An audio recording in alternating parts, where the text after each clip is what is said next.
नमस्कार, मैं डॉक्टर राकेश पाठक। जिस एप्स्टीन फाइल्स को लेकर पूरी दुनिया अमेरिका पर निगाहें गड़ाए थी, उस पर राष्ट्रपति डोनाल्ड ट्रंप और उनकी सरकार ने डाका डाल दिया है।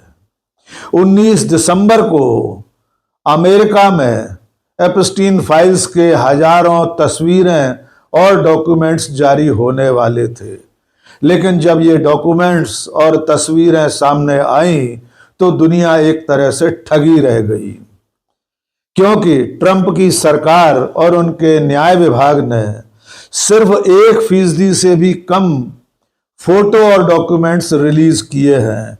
बाकी सारी तस्वीरें और दस्तावेज फिलहाल रोक लिए गए हैं, और इनमें भी बहुत बड़ी संख्या ऐसे डॉक्यूमेंट्स और तस्वीरों की है जिन्हें ब्लर कर दिया गया है, जिनमें काट छांट कर दी गई है, जिन्हें पूरी तरह छुपा दिया गया है। इसको लेकर अमेरिका की राजनीति में जबरदस्त बवाल छिड़ गया है। न केवल विपक्ष के लोगों ने, बल्कि खुद डोनाल्ड ट्रंप की पार्टी के सांसदों ने भी इसे संसद की अवमानना और कानून का उल्लंघन माना है। यहां तक कि राष्ट्रपति डोनाल्ड ट्रंप और अटॉर्नी जनरल पैम बॉन्डी के इस्तीफे की मांग तेज हो रही है। यहां तक कि राष्ट्रपति डोनाल्ड ट्रंप और अटॉर्नी जनरल पैम बॉन्डी के इस्तीफे की मांग शुरू हो गई है। आइए पहले क्रोनोलॉजी समझ लीजिए।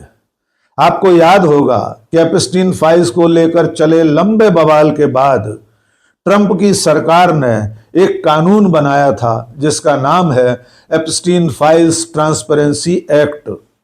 इस कानून का मसौदा तैयार करने में रिपब्लिकन पार्टी के सांसद थॉमस मैसी और डेमोक्रेट सांसद रो खन्ना का महत्वपूर्ण योगदान था। कानून बनने के बाद ट्रंप सरकार और न्याय विभाग को पाबंद किया गया था कि 30 दिन के अंदर एप्स्टीन फाइल्स की सारी जानकारियां, सारी तस्वीरें, सारे ईमेल्स, सारे वीडियो और ऑडियो, इसके अलावा जितनी और सामग्री है, सबको सार्वजनिक कर दिया जाए। कानून की पाबंदी के लिहाज से अटॉर्नी जनरल के दफ्तर को 19 दिसंबर 2025 की आधी रात से पहले ये सारे दस्तावेज, सारी जानकारियां, सारी तस्वीरें देश और दुनिया के सामने सार्वजनिक करनी थी। लेकिन जैसे जैसे 19 दिसंबर का सवेरा हुआ, उसके साथ ही अमेरिका में इसको लेकर कयास लगने लगे कि क्या सचमुच में अमेरिका का न्याय विभाग और अटॉर्नी जनरल सारी जानकारियां साझा करेंगे। इस बीच में 19 दिसंबर की दोपहर होते होते डिप्टी अटॉर्नी जनरल का बयान आ गया कि फिलहाल सारी जानकारियां साझा करना संभव नहीं है। तस्वीरें और डॉक्यूमेंट्स बहुत बड़ी संख्या में हैं, इसलिए इन्हें कई हफ्तों तक आगे जारी रखा जाएगा। इसको लेकर अमेरिका में दोपहर होते होते सवाल खड़े किए जाने लगे, और अंत में वही हुआ जिसकी आशंका विपक्ष के सांसद और अमेरिका का मीडिया जता रहा था।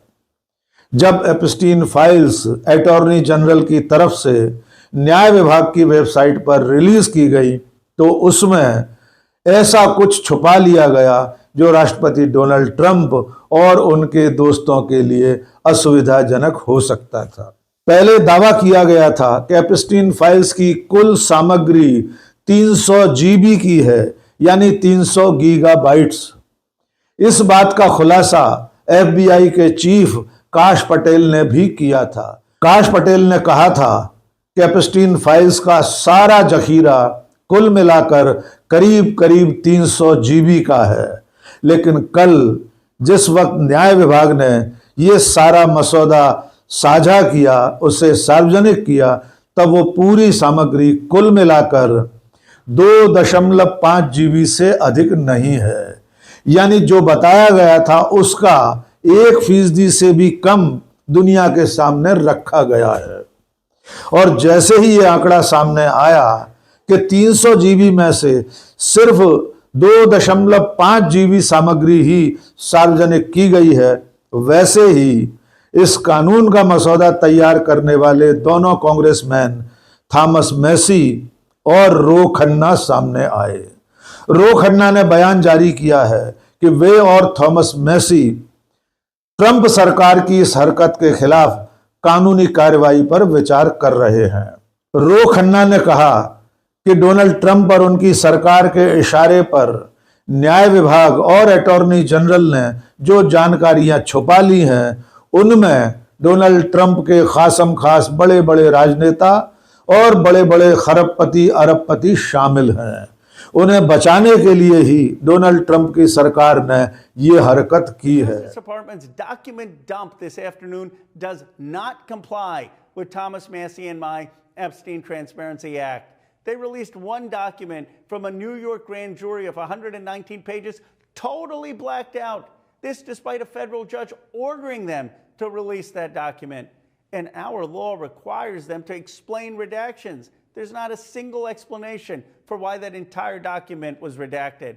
We have not seen the draft indictment that implicates other rich and powerful men who were on Epstein's rape island, who either watched the abuse of young girls or participated in the abuse of young girls and the sex trafficking. The reality is Pam Bondi has obfuscated for months. She first said there were no more documents to be seen. Now she's admitting and releasing hundreds of thousands of documents, but it is an incomplete release with too many redactions. Thomas Massie and I are exploring all options. It can be the impeachment of people at justice, inherent contempt, or referring for prosecution those who are obstructing justice.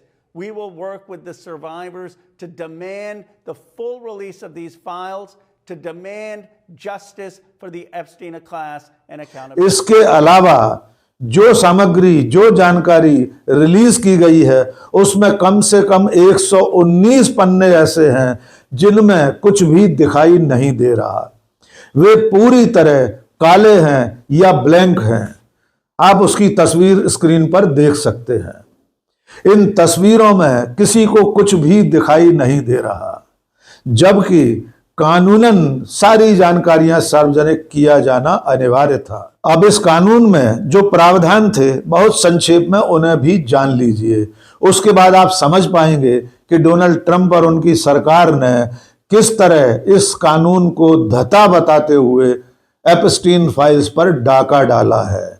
बहुत सारी जानकारियां छुपा ली गई हैं और जो release की गई हैं उसमें भी बड़ी संख्या में काट छांट या छुपाने की कोशिश की गई है। इस कानून में स्पष्ट लिखा है कि अटॉर्नी जनरल को डिपार्टमेंट ऑफ जस्टिस के पास मौजूद सभी अनक्लासिफाइड रिकॉर्ड और डॉक्यूमेंट्स को सर्च करने लायक और डाउनलोड करने लायक फॉर्मेट में पब्लिक में उपलब्ध कराना होगा। और ये जानकारियां किस किस से संबंधित होंगी, ये भी इस कानून में लिखा है। नंबर 1, जेफरी एप्स्टीन, सभी इन्वेस्टिगेशन, प्रोसिक्यूशन और कस्टोडियल मामले, यानी एप्स्टीन संबंधी जितनी जांच पड़ताल हुई है, जितने मुकदमे चल रहे हैं, जितनी सामग्री न्याय विभाग की कस्टडी में है, वो सब साझा करना अनिवार्य है। नंबर 2, घिस्लेन मैक्सवेल जो एप्स्टीन की प्रेमिका है, उससे संबंधित सारे रिकॉर्ड्स। नंबर 3, फ्लाइट लॉग और ट्रेवल रिकॉर्ड, जिसमें manifest, itinerary, custom, immigration documents शामिल हैं, यानी एप्स्टीन से मिलने आने जाने वाले लोगों का आने जाने का ब्यौरा, उनकी हवाई यात्राएं, उनकी बाकी की आइटिनरी, वे कब गए, कहाँ गए, कब उनका इमिग्रेशन हुआ, यानी दूसरे देशों से आने वाले ऐसे मेहमान जो एप्स्टीन से मिलने गए थे, उनका पूरा ब्यौरा। एप्स्टीन की क्रिमिनल एक्टिविटीज या इन्वेस्टिगेशन से संबंध में नामित या रेफरेंस किए गए लोग, जिनमें सरकारी अधिकारी, राजनीतिक रूप से एक्सपोज्ड लोग शामिल हैं। कानून साफ कहता है कि एप्स्टीन से मिलने वाले, उसके साथ उसकी आपराधिक गतिविधियों में लिप्त सारे सरकारी अधिकारी या राजनीतिक रूप से चर्चित लोगों का खुलासा भी करना होगा। एप्स्टीन की ट्रैफिकिंग या फाइनेंशियल एक्टिविटीज से जुड़ी एंटिटीज यानी कॉरपोरेट, नॉन प्रॉफिट, एकेडमिक या सरकारी, यानी उसके वित्तीय कारोबार से संबंधित जितनी भी संस्थागत चीजें हैं उनका खुलासा भी करना होगा। और एप्स्टीन या उसके साथियों से जुड़े non prosecution deals, immunity agreements, bargains और सील्ड सेटलमेंट्स भी, यानी जो सील बंद लिफाफों में भी अगर कोई सेटलमेंट्स हैं, कोई समझौते हैं, वे भी बताना होंगे। इसमें जो चीजें रोकी जा सकती हैं, हटाई जा सकती हैं, उनका ब्यौरा भी है। जैसे पीड़िताओं की तस्वीरें, किसी को चोट लगी हुई हो, कोई घायल हो, या जो नाबालिग लोग हैं उनके बारे में जानकारी छुपाई जा सकती है या रोकी जा सकती है। अगर कोई जानकारी ऐसी है जो राष्ट्रीय सुरक्षा या विदेश नीति के लिए महत्वपूर्ण हो सकती है तो उसे भी रोका जा सकता है या छुपाया जा सकता है, लेकिन उसकी जानकारी भी बाकायदा सरकार को देना होगी, भले उसे सार्वजनिक न किया जाए। और चलते चलते ये भी जान लीजिए कि डोनाल्ड ट्रंप ने अपने देश में हेडलाइन मैनेजमेंट के लिए, लोगों को खुश करने के लिए कल 19 दिसंबर को ही अमेरिका के गरीब और मध्यम वर्ग के लोगों को $2000 प्रति व्यक्ति देने का ऐलान किया है। ये रकम दूसरे देशों पर लगाए गए औने पौने टैरिफ से वसूली गई है। बाकी रकम को देश का कर्ज चुकाने में इस्तेमाल किया जाएगा। जिस दिन एप्स्टीन फाइल्स का खुलासा होना था उस दिन डोनाल्ड ट्रंप ने न केवल बड़ी संख्या में जानकारियां छुपा ली या उनमें काट छांट कर ली, और अपने लोगों को खुश करने के लिए $2000 प्रति व्यक्ति देने का ऐलान कर दिया। अब देखना होगा, जैसा कि रो खन्ना या थॉमस मैसी कह रहे हैं, कि वे संसद की अवमानना और कानून का उल्लंघन करने के आरोप में अटॉर्नी जनरल और संबंधित अधिकारियों के खिलाफ मुकदमा चलाएंगे। उस कदम का आगे चलकर क्या होता है, लेकिन इंतजार कीजिए, पिक्चर अभी बाकी है मेरे दोस्त। आज के वीडियो में बस इतना ही। बहुत बहुत शुक्रिया। जय हिंद।